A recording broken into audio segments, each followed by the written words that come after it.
Hello and welcome friends. आज के इस वीडियो में हम समझेंगे समन्स और वारंट को। कोड ऑफ क्रिमिनल प्रोसीडिंग 1973 में हमारा जो समन है वो सेक्शन 61 से 69 में डिफ़ाइन किया गया है और जो वारंट है वो सेक्शन 70 से 81 के बीच में डिफ़ाइन किया गया है। कोड ऑफ क्रिमिनल प्रोसीजर 1973 में ये मेन 2 पॉइंट्स हैं, समन्स और वारंट, जिसके बारे में हम आज आपको बताएंगे। तो चलिए फ्रेंड्स, हम स्टार्ट करते हैं समन्स को। सेक्शन 61 हमारा समन में क्या कहता है। तो हम समन को स्टार्ट करने से पहले हम ये देख लेते हैं कि व्हाट इज़ समन, यानी कि समन्स होता क्या है।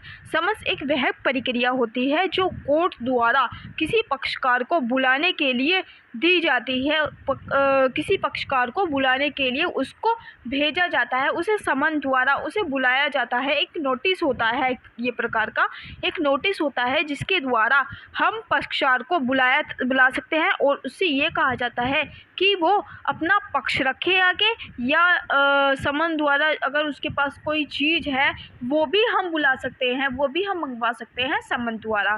तो व्हाट इज़ समन, ये आपको क्लियर हो गया होगा कि समन होता क्या है। अब समन को हम सेक्शन 61 से पढ़ेंगे कि हमारा बेयर एक्ट में क्या दे रखा है। तो हम पढ़ते हैं 61 क्या कहता है हमारा। Form of summon. Form of summon यानी कि समन कैसा होना चाहिए। फर्स्ट, रिटर्न होना चाहिए। पहली बात, समन रिटर्न होना चाहिए। सेकंड, डुप्लीकेट कॉपी में होना चाहिए। Third is sign by presenting officer. Sign होना चाहिए, sign by presenting officer sign होना चाहिए। Fourth is seal of the court, यानी कि कोर्ट की सील होनी चाहिए। So form of summon 61 section हमारा यही बताता है कि इसमें 4 चीज़ें फुलफ़िल होनी चाहिए। रिटर्न होना चाहिए, डुप्लीकेट कॉपी में होना चाहिए, साइन होना चाहिए, सील ऑफ द कोर्ट होनी चाहिए। अगर ये चारों चीज़ें उसमें हैं तो समन है, तो हम उसको समन कहेंगे। तो 61 सेक्शन हमारा सिर्फ इतना ही कहता है, 4 चीज़ें होनी चाहिए, 4 चीज़ों को हमारा फुलफ़िल करना कंपलसरी, ये हमारा सेक्शन 61 में बताया गया है। हम बात करते हैं 62। सो फ्रेंड्स, हमारा सेक्शन 62 हमारा क्या कहता है। समन हाउ सर्व्ड, यानी कि समन को सर्व्ड कैसे किया जाएगा। जो हमारा सब सेक्शन यानी कि 62 सब क्लॉज फर्स्ट है हमारा, वो ये कहता है बाय अ पुलिस ऑफिसर, यानी कि बाय अ पुलिस ऑफिसर द्वारा सर्व्ड किया जाएगा वो समन्स, और सब्जेक्ट टू अ रूल, यानी कि रूल के अकॉर्डिंग, जो रूल स्टेट गवर्नमेंट ने जो रूल बना रखा होगा उसके अकॉर्डिंग। और हमारा 62 सब क्लॉज 2 हमारा कहता है डिलीविंग टू ट्रेंडिंग टू, यानी कि जो डुप्लीकेट कॉपी होगी वो डिलीवरी की जाएगी, उसकी डुप्लीकेट कॉपी उसको दे दी जाएगी। डुप्लीकेट कॉपी उसको दे दी जाएगी और जो ओरिजिनल कॉपी होगी वो अपने पास रखेगा। और सब क्लॉज 3 कहता है हमारा 62 का सब क्लॉज 3 कहता है जो उसकी डुप्लीकेट कॉपी होगी, जो रिसिप्ट होगी, उस पर वो साइन करवाएगा, जिसको वो समन डिक्लेयर कर देगा, जिसको डिलीवरी दे कर आएगा। या तो वो उस पर्सन को देगा या उसके किसी फैमिली मेम्बर को देगा, जिसको भी देगा वो वहाँ के उससे साइन करवा के आएगा और वो कोर्ट में सबमिट करेगा। जब कोर्ट को पता लगेगा कि हाँ समन सर्व्ड हो चुका है, तो इसका भी बहुत ज़्यादा महत्व है। साइन, थर्ड का साइन ज़रूर होने चाहिए। तो अब हम फ्रेंड्स, अब हम स्टार्ट करते हैं सेक्शन 3। सेक्शन 3 हमारा क्या कहता है। कॉर्पोरेट बॉडीज़ एंड सोसाइटी, यानी कि सर्व जो करा जाएगा समन्स वो कॉर्पोरेट बॉडी को और सोसाइटी को कैसे किया जाएगा। कॉर्पोरेट बॉडीज़ क्या होती है मैं आपको बता दूं। कॉर्पोरेट बॉडीज़ वो हो सकती हैं, या तो कोई कंपनी हो सकती है, कोई सोसाइटी हो सकती है, या फिर कोई पार्टनरशिप फर्म हो सकती है, कुछ भी हो सकता है। यानी कि ये कॉर्पोरेट इन इंडिया, जो इंडिया में हो, ठीक है। और जो कोई भी पार्टनरशिप हो सकता है, कोई भी फर्म हो सकता है, कोई भी कंपनी हो सकती है, सोसाइटी हो सकती है, उसको हम कॉर्पोरेट बॉडीज़ कहते हैं। तो उसको हम सर्व्ड कैसे करेंगे समन, वो मैं आपको बताती हूँ। जो कंपनी है, कंपनी का जो ओनर होगा, जो उस कंपनी को चला रहा होगा, उसके द्वारा हम समन को सर्व्ड करेंगे। अगर हमें उस कंपनी को देना है तो जो उसका ओनर होगा तो हम उसको देंगे, उसको सेंड करेंगे। मानो कोई सोसाइटी है तो उसके सेक्रेटरी को दी जाएगी, उसकी जो सोसाइटी का सेक्रेटरी है उसको समन डिक्लेयर किया जाएगा, और जो पार्टनरशिप फर्म होती है जितने उसके मेंबर होते हैं उन सभी को दी जाएगी समन्स की कॉपी, वो सभी को भिजवाई जाएगी समन की कॉपी। और कोई भी फर्म हुआ तो उनको भिजवाई जाएगी फर्म की कॉपी।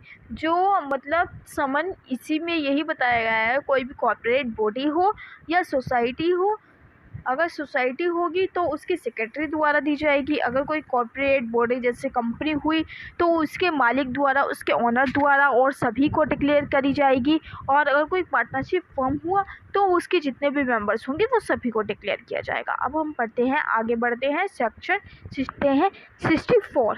सेक्शन 64 हमारा क्या कहता है, बेसिकली हमारा सेक्शन 64 कहता है सर, जो हमारा समन होगा वो अगर हम सर्व करेंगे sir, when person someone can not be found, मतलब वो पर्सन, अगर वो पर्सन अपने घर पर ना मिले, अगर वो पर्सन ना मिले जिस इंसान को, जिस पर्सन को समन सर्व्ड करना है, तो क्या करेंगे हम। सबसे पहले हमारा इसमें बताया गया है, अगर उसके घर में कोई अडल्ट मेल मेंबर मिलता है तो हम उस समन की कॉपी हम उस पर्सन को दे देंगे, अडल्ट मेंबर को हम दे देंगे। किसे दे देंगे, अडल्ट मेल मेंबर को, फीमेल नहीं मेल मेंबर को दे देंगे। तो हम क्या समझेंगे, जो समन है वो सर्व्ड हो चुका है अगर हमने अडल्ट मेल मेंबर को दे दिया। अब इसी का एक्सप्लेनेशन हमारा क्या कहता है a servant is not a member of the family, यानी कि जो सर्वेंट है वो फैमिली का मेंबर नहीं माना जाएगा, उस सर्वेंट को समन सर्व नहीं किया जाएगा। अगर सर्वेंट जो वो फैमिली का मेंबर थोड़ी है, अगर अडल्ट मेंबर मिले, अगर जिसके खिलाफ समन दिया गया है, जिसके नाम पे समन है, अगर वो पर्सन ना मिले तो उसके घर पर कोई अडल्ट मेल मेंबर मिला है तो उसको दिया जा सकता है। कोई फैमिली का मेंबर होना चाहिए। लेकिन अब एक्सप्लेनेशन भी आपको समझ में आ गई होगी, इसका एक्सप्लेनेशन भी यही दिया गया है, a servant is not a member of the family. अब फीमेल मेंबर हो तो भी नहीं दे सकते आप, इसमें क्लियरली बताया गया है कि मेल अडल्ट मेंबर होना चाहिए, मेल होना चाहिए। ठीक है, तो हमारा 64 सेक्शन सिर्फ इतना ही कहता है, अडल्ट मेल मेंबर और servant is not a member family. अब हमारा सेक्शन 65 क्या कहता है, procedure when service can not be effect as before provide, यानी कि the serving officer shall affect on the duplicate of the summon, यानी कि अगर वो पर्सन नहीं मिल रहा है, अगर वो पर्सन है ही नहीं, बहुत ढूंढा, अगर वो नहीं मिल रहा है तो जहाँ वो पर्सन रहता है तो उस कॉपी को वो चिपका देगा। उस पर्सन के घर पर कोई नहीं मिल रहा है तो वह समन को चिपका देगा और यही माना जाएगा कि वो समन सर्व हो चुका है। बस हमारा 65 यही कहता है, अगर वो नहीं मिल रहा है तो फिर उस समन को चिपका दिया जाएगा। अब हम आगे देखते हैं। अब हमारा सेक्शन 66 क्या कहता है, 66 कहता है सर्विस ऑन गवर्नमेंट सर्वेंट, यानी कि अगर कोई पर्सन गवर्नमेंट सर्वेंट है तो उसको समन कैसे सर्व किया जाएगा। Head of the police office, जो उस डिपार्टमेंट का हेड होगा उसको सर्व किया जाएगा, और वो जो हेड होगा वो अपने एम्प्लॉय को, उस पर्सन को सर्व करेगा। डायरेक्ट उस पर्सन को, डायरेक्ट गवर्नमेंट सर्वेंट को नहीं दिया जाएगा। जिस डिपार्टमेंट में वो वर्क करता है वहाँ के हेड ऑफिसर को दिया जाएगा, और फिर वो उस पर्सन को, अपने एम्प्लॉय को, जिसके अंडर वो काम करता है, जिसके अंडर वो कार्य करता है, उसको हैंड ओवर किया जाएगा। फिर माना जाएगा, यानी कि उसके हेड को ही दे दिया तो समझ लिया कि सर्व हो चुका है हमारा समन। तो तो इसमें सिर्फ इतना ही बताया गया है 66 में। अगर कोई गवर्नमेंट सर्वेंट है, एम्प्लॉय है, तो उसको ऐसे नहीं दिया जाएगा। जो जिस डिपार्टमेंट में वो काम करता है उसके हेड को दिया जाएगा, फिर उसके द्वारा उस पर्सन को डिक्लेयर कर दिया जाएगा। तो ऐसे उसको डायरेक्ट नहीं किया जाएगा क्योंकि वो एक गवर्नमेंट सर्वेंट है, इसीलिए। हमारा 66 सिर्फ इतना ही कहता है। और आगे हाँ, इसमें एक लाइन और है। हमारा 66 का सबसेक्शन 2 कहता है सिग्नेचर, यानी कि सिग्नेचर जो दिया जाएगा, जो उसका हेड सिग्नेचर करेगा, वो हमारा एविडेंस होगा कि हमारा सर्व हो चुका है। तो अब हमारा 68 क्या कहता है? 68 कहता है proof of service in such cases and when serving office are not present, मतलब कि जो ऐसे मामलों में और तब तामील करने वाला अधिकारी उपस्थित न हो, तब वह सबूत माना जाएगा कि जो हमने साइन ले लिया है वो सबूत माना जाएगा कि हाँ वो सर्व हो चुका था। साइन इसी बात का प्रूफ होता है कि वो हमारा सर्व हो चुका था, इसीलिए साइन लिया जाता है। तो हमारा 68 सिर्फ और सिर्फ इतना ही कहता है। अब आगे हम पढ़ते हैं 69 में, जो हमारा 69 सेक्शन है। देखते हैं क्या कहता है।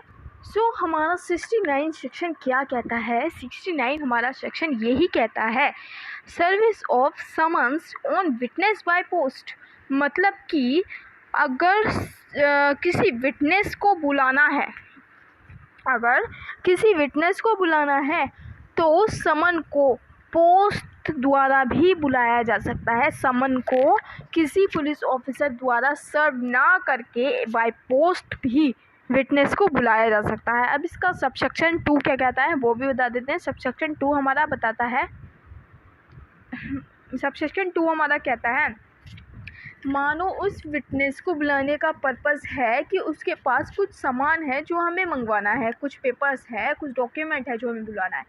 मान लो अगर वो पर्सन नहीं आता है, लेकिन अगर वो उस सामान को उस डॉक्यूमेंट को भिजवा देता है, तो हम यही मानेंगे कि उस समन की तामील हो चुकी है, वो समन उसने पूरा कर चुका है, वो आ चुका है। क्योंकि हमें तो मेन ऑब्जेक्ट तो उस सामान को मंगवाना था ना, वो तो आ चुका है बस। तो अब हम स्टार्ट करते हैं वारंट ऑफ अरेस्ट। देखते हैं इसमें क्या है।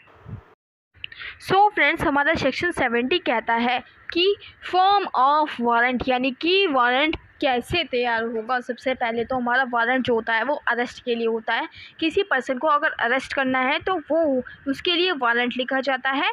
और वारंट हमारा भी रिटर्न होना चाहिए, साइन बाय प्रेजेंटिंग ऑफिसर होना चाहिए, सील ऑफ द कोर्ट होना चाहिए, जैसे कि समन होता है, और वैसे ही वारंट होगा। लेकिन ये अरेस्ट के लिए होता है, वो सिर्फ और सिर्फ प्रेजेंट होने के लिए होता है। वारंट हमारा पुलिस ऑफिसर जाता है और वो उस पर्सन को डिटेन करता है, उस पर्सन को हिरासत में लेने के लिए ये वारंट निकलवाया जाता है। तो बस इसमें रिटर्न होना चाहिए, साइन होना चाहिए और कोर्ट की सील होनी चाहिए। सिर्फ और सिर्फ इतना बताया गया है हमारा सेक्शन 70 में। और बस 71 देखते हैं अब हम इसके आगे, जो हमारा 71 है। इससे आगे फ्रेंड्स हमारा सेक्शन 71 क्या कहता है? पावर, ये पावर देता है, हाँ, यानी कि जो वारंट होगा उसमें क्या होगा, जो वारंट होगा सबसे पहले उस पर्सन का नाम लिखा होगा, जो कि उस जिस पर्सन को अरेस्ट किया जा रहा है, सबसे पहले उसका नाम बताना, उसका नाम लिखना, ये उसका फंडामेंटल राइट है, हर व्यक्ति को बताना पड़ेगा ही पड़ेगा। और फिर उसमें सूट का नंबर होगा और जो बॉन्ड होगी वो भी उसमें सब बताया जाएगा, और उसमें टाइम वगैरह बताया जाएगा जो उसमें, और जो उसमें बॉन्ड और लिखी जाएगी उस पर्सन से अगर बॉन्ड के तौर पे कुछ सिक्योरिटी के तौर पे अगर बॉन्ड भरवाया जाएगा तो भी उसको बताया जाएगा, और वो बॉन्ड कोर्ट में फॉरवर्ड कर दिया जाएगा। बस सेक्शन 71 में हमारा यही 3 चीज़ बताई गई हैं, जो कि हमारा नंबर होगा, उसमें नाम लिखना होगा क्योंकि नाम लिखना फंडामेंटल राइट है, और जिस पर्सन को हम अरेस्ट करने जा रहे हैं वारंट के थ्रू, जो वारंट ऑफ अरेस्ट है जिस पर्सन के खिलाफ, उस पर्सन को बताना पड़ेगा कि ये तुम्हारे नाम का वारंट है और तुम्हें इस फला फला केस के लिए तुमको अरेस्ट किया जा रहा है। जो भी है वो इस सेक्शन के अंदर ही बताया जाएगा। जो भी आपको जो लिखा है इसमें वो सारी चीज़ें, इसमें 3 चीज़ें मेनली बताई गई हैं जो मैंने आपको बता दी हैं, इसमें और कुछ भी नहीं है।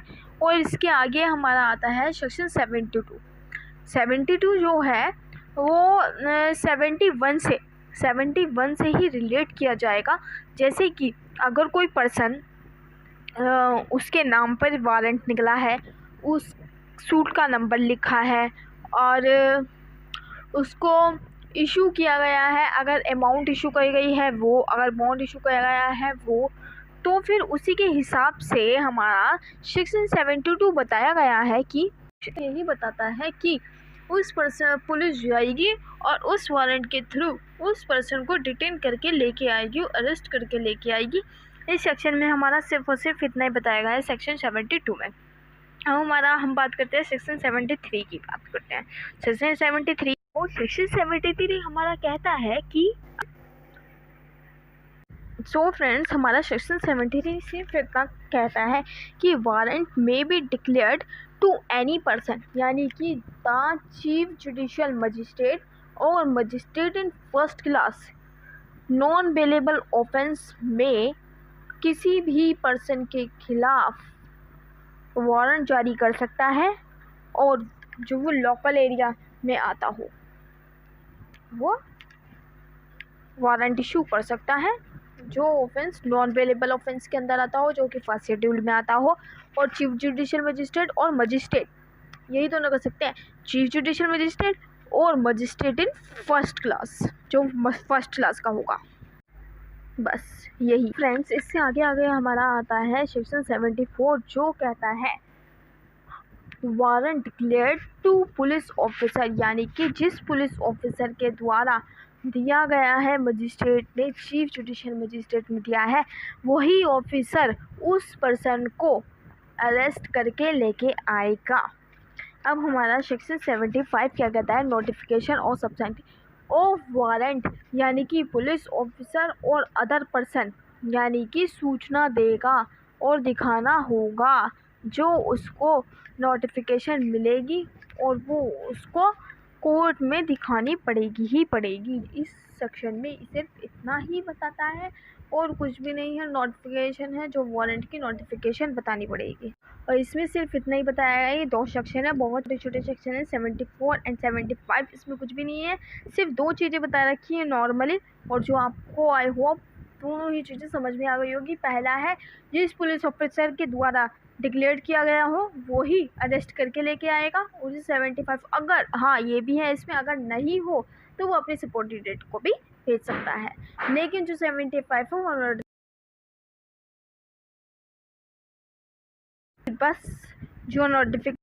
तो फ्रेंड्स, इससे आगे हमारा आता है सेक्शन 7 जो बताता है वेयर वारंट में बी एग्जीक्यूट, यानी कि जो वारंट होगा वो इंडिया में कहीं पर भी एग्जीक्यूट किया जा सकता है, पूरे भारत में एग्जीक्यूट किया जा सकता है।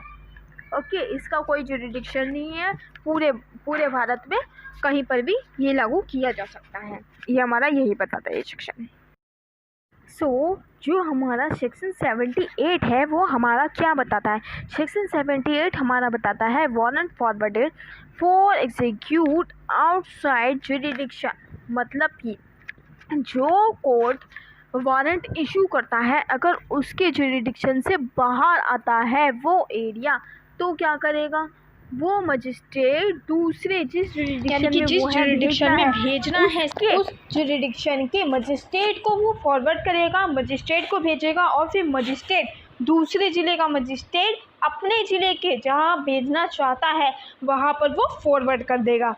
तो यही होता है हमारा आउटसाइड जुरिडिक्शन। मतलब अगर आउटसाइड जुरिडिक्शन के अंदर अगर कोई पर्सन आ रहा है तो वो मजिस्ट्रेट उस मजिस्ट्रेट के, यानी कि उस आउटसाइड जुरिडिक्शन के मजिस्ट्रेट को दे देगा, फॉरवर्ड कर देगा, और फिर वो मजिस्ट्रेट अपने ज़िले में जो उस पर्सन को देना है वो उसको फॉरवर्ड कर देगा। यही हमारा सेक्शन 78 बताता है। तो अब हम इससे आगे देखते हैं क्या बताता है। अब इसके आगे हम सेक्शन 79 क्या कहता है हमारा, warrant declare to police officer of execute outside, यानी कि पुलिस ऑफिसर द्वारा वारंट को एग्जीक्यूट किया जाएगा आउटसाइड जुरिडिक्शन के अंदर। बस इसमें इतना ही बताया गया है, पुलिस ऑफिसर द्वारा एग्जीक्यूट किया जाएगा आउटसाइड में। सो अब हम आगे देखते हैं सेक्शन 80 क्या कहता है। सेक्शन 80 हमारा, सो फ्रेंड्स सेक्शन 80 हमारा कहता है procedure of arrest person, arrest warrant issued, यानी कि जो वारंट इशू करा जाएगा उसका प्रोसीजर यही है कि वारंट अरेस्ट करने के लिए, किसी पर्सन को अरेस्ट करने के लिए ही वारंट डिक्लेयर्ड किया जाएगा, जो कि हमारा सेक्शन 71 में बताया गया है, जो कि मजिस्ट्रेट ऑफ डिस्ट्रिक्ट जो मजिस्ट्रेट होगा वो करेगा। और सेक्शन 80 में ये बताया गया है कि अरेस्ट के लिए ही वारंट डिक्लेयर किया जाएगा। अब इससे आगे हम देखते हैं 81। तो सेक्शन 81 हमारा क्या कहता है, प्रोसीजर बताता है मजिस्ट्रेट द्वारा, यानी कि एक प्रोसीजर है, प्रोसीजर बाय मजिस्ट्रेट बिफोर वो सच पर्सन अरेस्टेड, यानी कि मजिस्ट्रेट के द्वारा उस पर्सन को अरेस्ट किया जाएगा मजिस्ट्रेट के द्वारा। लेकिन वो अगर मजिस्ट्रेट अगर उसे अरेस्ट कर लिया तो उसे बॉन्ड द्वारा भी उसे रिलीफ दिया जा सकता है, बॉन्ड एग्जीक्यूट करा लेगा कोर्ट उससे। तो इसी तरीके से हमारा 61 बताया गया है, इसमें ज़्यादा कुछ भी नहीं है, सेक्शन 1 से रिलेटेड, जैसे कि सेक्शन 1 में बताया गया है उसी के अकॉर्डिंग वारंट लिखा जाएगा, फिर उसको अरेस्ट किया जाएगा मजिस्ट्रेट के बिहाफ पे, मजिस्ट्रेट भेज रहा है वारंट। सो फ्रेंड्स हमारा समन्स और वारंट कंप्लीट हो गया है। आज हमने समन्स और वारंट कंप्लीट कर लिया है। अब हम इससे नेक्स्ट वीडियो में इससे आगे के डिटेल में पढ़ेंगे। So friends thank you so much. तो अगर आपको मेरी वीडियो पसंद आई हो तो please like share and subscribe ज़रूर कीजिए। अगर आपको मेरे लेक्चर से जुड़ी कोई भी बात करनी है या कोई भी डाउट है तो आप मेरे को डायरेक्ट कॉल कर सकते हो। कॉल मी फॉर ऐप के थ्रू। मेरी आईडी है सोनम सोना @CM4 के नाम से। इसका डिस्क्रिप्शन में मैंने लिंक दे दिया है। So thank you so much.